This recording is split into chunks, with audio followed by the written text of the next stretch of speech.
Welcome to Motivational Humanity. You are not alone. Good morning, everyone. We all know what a broken heart feels like, an aching void, a loss of color in the world. Today, I want to speak about her, the woman with a broken heart, not as a symbol of despair, but as a testament to the resilience, courage, and transformation that can arise from pain. Let me share you.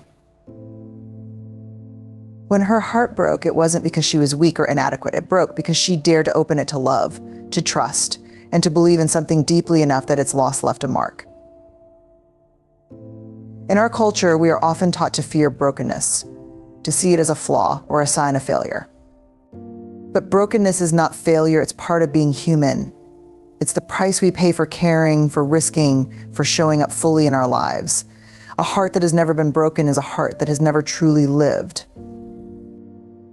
To be human is to feel deeply, and to feel deeply is to be vulnerable to pain. But this pain, as unbearable as it seems in the moment, is not a reflection of weakness.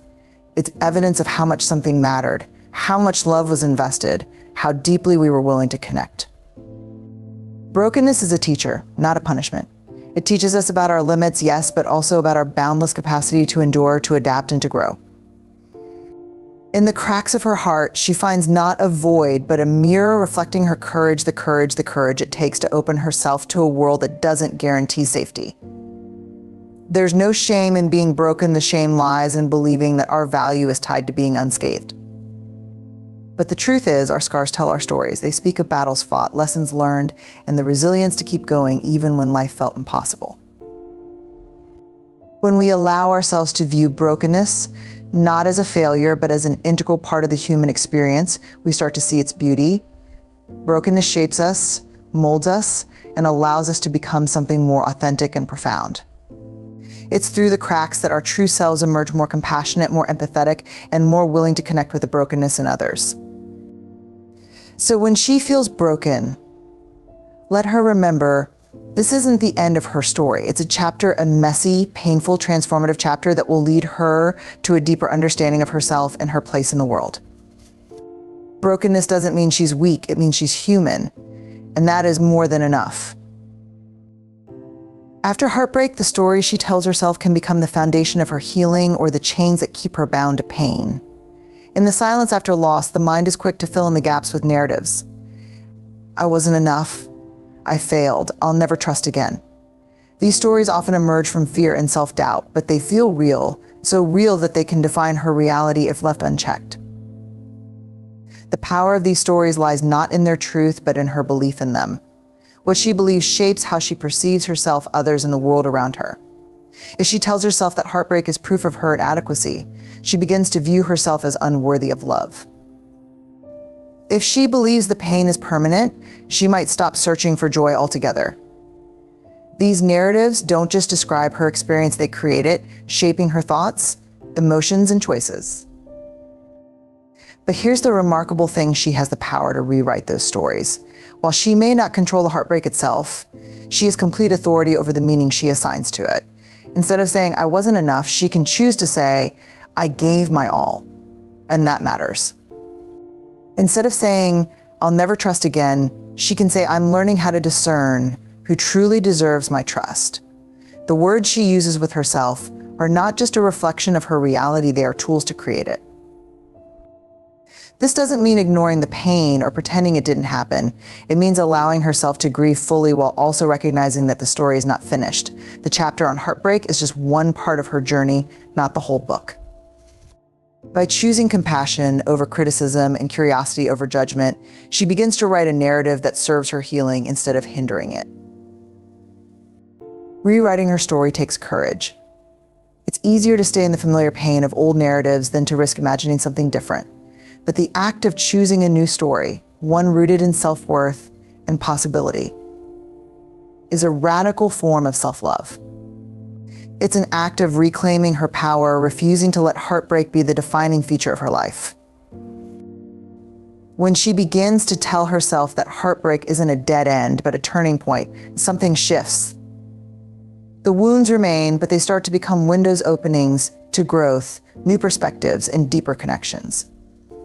The stories we tell ourselves about our pain don't just explain our past, they shape our future. And by telling herself a story of strength, resilience, and hope, she sets the stage for a future where healing is not just possible, but inevitable. When her heart breaks, the instinct is often to retreat, to shield herself from further pain. Vulnerability feels like the very thing that got her hurt in the first place. Why open up again when the result was heartbreak? Why expose her wounds when the world has already proven it can't always be trusted? But here's the paradox: the very walls she builds to protect herself from pain also keep her from the healing she so desperately needs. Vulnerability is not weakness, it's the courage to show up as she is, broken, messy, and raw. It's the willingness to share her story, even when her voice trembles and her eyes fill with tears. It's the choice to reach out for connection when every fiber of her being screams to pull away. Vulnerability is not about exposing herself recklessly, it's about daring to let the right people see her truth, to trust that in sharing her pain, she might begin to lighten its weight. Healing begins when she allows herself to feel fully, without judgment or suppression. Vulnerability creates the space for that feeling, a bridge between her pain and the comfort of others who care. When she tells a friend, "I'm not okay," or admits, "I don't know how to move forward," she's not just speaking words, she's inviting empathy, understanding, and connection. And it's in that connection that healing takes root. The fear of vulnerability often comes from the belief that showing pain will lead to rejection or judgment. But the truth is, her openness is far more likely to inspire compassion and solidarity. When she allows herself to be vulnerable, she gives others permission to do the same, creating a ripple effect of connection and mutual support. Her willingness to show her wounds can remind someone else that they're not alone, and in turn, their kindness can remind her of the same. Vulnerability doesn't mean sharing indiscriminately or pretending to be fearless. It means being intentional about where and how she shows up. It's about recognizing the people and spaces that are safe for her truth and leaning into them, even when it feels scary. It's about trusting that her authentic self, flaws, fears, and all is enough and worthy of love and understanding. Through vulnerability, she begins to reclaim parts of herself that heartbreak tried to bury. Each moment of honesty chips away at the isolation that pain builds around her. Each brave word shared becomes a brick in the bridge that leads her back to herself, to others, and to a life that feels whole again. In the end, vulnerability is not what makes her fragile, it's what makes her resilient. It's the thread that connects her humanity to the humanity of others, weaving a fabric of support, understanding, and love. And on that bridge of vulnerability, step by step, she will find her way to healing. Grief is one of life's most powerful forces. It cannot be bypassed, ignored, or silenced, no matter how much she might want to push it away. When her heart breaks, grief arrives uninvited and demands her attention. It doesn't politely wait its turn or show up only when it's convenient. It crashes through her life like a storm, unsettling everything she thought she could count on. And yet, as overwhelming as it feels, grief is not her enemy, it's a guide, leading her through the pain toward eventual healing. The temptation to avoid grief is strong. She might try to stay busy, distracting herself with work or responsibilities. She might tell herself to be strong or move on before she's ready. Society often encourages this, offering platitudes like time heals all wounds or everything happens for a reason, as if grief should be neatly packaged and quickly resolved. But grief doesn't operate on a timeline, and it doesn't respond to force. The only way out of it is through it. To truly heal, she must allow herself to feel the full weight of her loss. That means facing the sadness, anger, confusion, and longing that accompany it. It means sitting with the emptiness, even when it feels unbearable. Grief is not just about mourning the person or relationship she's lost. It's about mourning the dreams, the possibilities, and the version of her life that she thought she would have. It's about letting go of what was and learning to exist in the space of what is. Feeling grief is not a sign of weakness. It's a testament to how much she cared, how deeply she loved, and how profoundly she connected. The depth of her grief mirrors the depth of her capacity to feel. And that is something to honor, not suppress. By allowing herself to grieve, she gives herself permission to honor what she's lost and to validate her own experience. Grief is not linear. It ebbs and flows, sometimes catching her off guard when she least expects it. A song, a scent, or a memory can bring it rushing back, even when she thought she was starting to move forward. This unpredictability can feel frustrating, but it's also a reminder that grief is a process, not a destination. Each wave of sorrow brings her closer to understanding her pain and integrating it into her life. In feeling her grief, she also creates space for healing. The tears she cries are not just a release of sadness, they are a cleansing, a way of making room for something new to grow. By leaning into her grief, she learns to carry it in a way that becomes less heavy over time. It doesn't disappear, but it transforms, becoming a part of her story without defining it entirely. Ultimately, grief is a reflection of her humanity. It is the price of love, the evidence of how much she dared to care. And while it demands to be felt, it also promises that feeling it will lead to growth, wisdom, and a deeper understanding of herself. By honoring her grief, she honors the love and the loss that shaped her, and she takes the first steps toward a life that can hold both sorrow and joy. When her heart breaks, shame often creeps in quietly, wrapping itself around her pain like a suffocating fog. It whispers cruel lies in her ear: "You're not good enough. You're unlovable. This is your fault." Shame feeds on her vulnerability, exploiting her darkest fears about herself. It convinces her that her worth is tied to the pain she's feeling, that the heartbreak is somehow a reflection of her value as a person. But shame is a liar. Its voice may be loud, but its words are untrue. Shame thrives in isolation.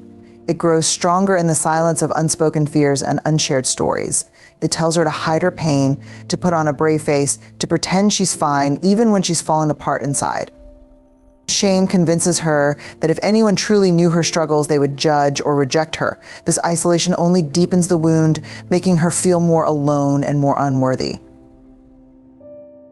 The truth, though, is that her heartbreak says nothing about her worth. It is a part of being human, not a sign of failure. Love, trust, and vulnerability are acts of courage, not mistakes. The fact that she cared deeply enough to feel this pain is a testament to her strength, not her weakness. Shame wants her to believe otherwise, but she has the power to challenge its narrative. The antidote to shame is self-compassion. While shame thrives on judgment and harshness, self-compassion nurtures with kindness and understanding. It's the voice inside her that says, "You are enough, exactly as you are." Self-compassion doesn't diminish her pain or pretend it isn't there. Instead, it acknowledges her suffering and meets it with empathy. It allows her to hold space for her emotions without attaching blame or criticism. Self-compassion also reminds her that she is not alone. Heartbreak is a universal experience, and her struggles connect her to the shared humanity of others. When she extends kindness to herself, she creates a bridge between her pain and the understanding that others, too, have walked similar paths. This perspective doesn't erase her sorrow, but it can ease the loneliness that shame creates. Practicing self-compassion takes time and intention. It means catching herself in the act of self-criticism and choosing to respond with gentleness instead. It means treating herself as she would a dear friend, offering patience and encouragement instead of judgment. It means recognizing that her worth is not tied to the outcome of a relationship or the approval of others, but is inherent and unshakable. When she begins to replace shame with self-compassion, a transformation occurs. The lies that once held her captive lose their power, and she starts to see herself through a lens of truth and grace. She realizes that her heartbreak does not define her. It is a moment in her story, not the entirety of who she is. In meeting herself with self-compassion, she reclaims her narrative. She begins to understand that her broken heart is not a reflection of her failure, but a reflection of her courage to love. And in that understanding, she finds the strength to heal, not by denying her pain, but by embracing her worth in the midst of it. Shame may be a persistent liar, but self-compassion is her unwavering truth. When her heart is broken, resilience can feel like an unreachable concept, something reserved for others who seem stronger, braver, or more capable. The enormity of her pain can make the idea of healing seem insurmountable, as if she must leap across a chasm she's too weak to cross. But resilience is not born in grand, sweeping gestures. It is built in the small, brave steps she takes each day, even when she feels like she has no strength left. Resilience begins in the moments that seem almost insignificant. It's the choice to get out of bed when staying under the covers feels safer. Brushing her hair, making herself a cup of tea, or stepping outside to feel the sunlight on her face. These actions might feel trivial, but they are acts of defiance against the pull of despair. Each one is a tiny declaration: I am still here, and I am still trying. In these small steps, she starts to reclaim her life piece by piece. The first time she smiles, even faintly, at something she finds amusing. The first time she allows herself to feel joy, even for a fleeting moment, without guilt. The first time she makes a plan for the future, no matter how small or uncertain. Each step is a seed planted in the soil of her healing, and with time, those seeds begin to grow. Resilience also means allowing herself to feel the pain instead of running from it. It takes courage to sit with her grief, to acknowledge the hurt, and to honor the depth of her emotions. This, too, is a small, brave step, choosing not to numb or avoid, but to face her feelings head-on. In doing so, she learns that while the pain is heavy, it will not break her. Each time she survives another wave of sorrow, she proves to herself that she is stronger than she thought. The path to resilience is not linear. There will be days when she feels like she's moving backward, when the weight of her emotions feels overwhelming again. But even on those days, the small, brave steps matter. Choosing to be kind to herself, to forgive herself for struggling, and to remind herself that progress isn't measured in perfection, these are acts of resilience too. Over time, these small steps begin to add up. What once felt impossible becomes manageable. The moments of courage, however small, start to build a foundation of strength. She may not notice it at first, but one day she will look back and realize how far she has come. The things that once seemed unbearable no longer hold the same power over her. The parts of her life that felt broken start to feel whole again, not because the pain disappeared, but because she grew around it. Resilience is not about being unbreakable. It's about finding the will to rebuild, even when it feels like everything has fallen apart. It's about choosing hope, even when it feels distant. It's about trusting that each small, brave step she takes is leading her toward healing, even if she can't yet see the destination. In these moments, she discovers the true nature of resilience. It's not a single heroic act, but a series of quiet, persistent choices. It's the decision to keep moving forward, no matter how slowly, and to believe that healing is possible. Each step she takes, no matter how small, is a victory. And in those steps, she is creating a life that is not defined by heartbreak, but by the strength and courage it took to overcome it. When her heart breaks, it feels like the end of a dream, the end of a relationship, the end of the version of herself she knew so well. The pain is raw, overwhelming, and consuming, as if the world has shifted beneath her feet and left her standing on unsteady ground. But what she doesn't yet realize is that a broken heart, as devastating as it feels, is also a kind of beginning. The cracks it creates are not just marks of pain, they are openings for light, growth, and transformation. A broken heart shatters the illusions of certainty and control. It forces her to confront the reality that life is unpredictable and that not everything will go according to plan. This can feel like chaos, but within that chaos lies the opportunity to start anew. When something falls apart, it creates space for something different, something she may never have imagined for herself. The endings she mourns also carry the seeds of beginnings she hasn't yet discovered. At first, these cracks feel like wounds, tender and exposed, but over time, they reveal truths about her strength, her resilience, and her capacity to grow. A broken heart teaches her what truly matters, stripping away the superficial and leaving her with a deeper understanding of herself. It challenges her to ask hard questions. Who am I now? What do I want? What will I choose to carry forward? And what will I leave behind? These questions are not easy, but they are the foundation of transformation. The pain of heartbreak has a way of breaking her open to the world in ways she never expected. It makes her more attuned to beauty, more grateful for small moments of joy, and more aware of her capacity to feel deeply. The very act of surviving heartbreak is a testament to her strength, and each day she moves forward, she is rebuilding herself into someone even more authentic, more compassionate, and more courageous. New beginnings don't always arrive in grand, dramatic moments. They come quietly in the small realizations and subtle shifts that happen as she navigates her pain. They show up in the way she starts to see possibilities where she once saw only loss, in the way she begins to dream again, even if those dreams are tentative at first. They emerge in the way she learns to trust herself, to listen to her own needs, and to honor her own worth. A broken heart doesn't erase the love or the experiences that came before it. Instead, it allows her to carry those memories forward as part of her story while making room for new chapters. It reminds her that life is not static. It is a constant process of breaking and mending, losing and finding, ending and beginning. Each crack in her heart becomes a doorway, leading her toward new opportunities, new connections, and new versions of herself. This process is not easy, nor is it quick. But as she leans into the discomfort and trusts the unfolding, she begins to see that her broken heart is not just a source of pain, it's a source of possibility. The cracks that once felt like weaknesses become the very places where growth takes root. And through those openings, she discovers that life, even after heartbreak, holds more than she ever imagined. Her broken heart is not the end of her story. It's a turning point, a chapter that sets the stage for what's to come. And while the journey may be difficult, it is also full of promise. Because every crack, every tear, every moment of pain is also an invitation to heal, to grow, and to step into a future where new beginnings are waiting to unfold. To the woman with a broken heart, you are not alone. Your heartbreak is your courage in action, your humanity in its fullest form. Let the cracks in your heart remind you that you dared to love, dared to trust, and dared to live.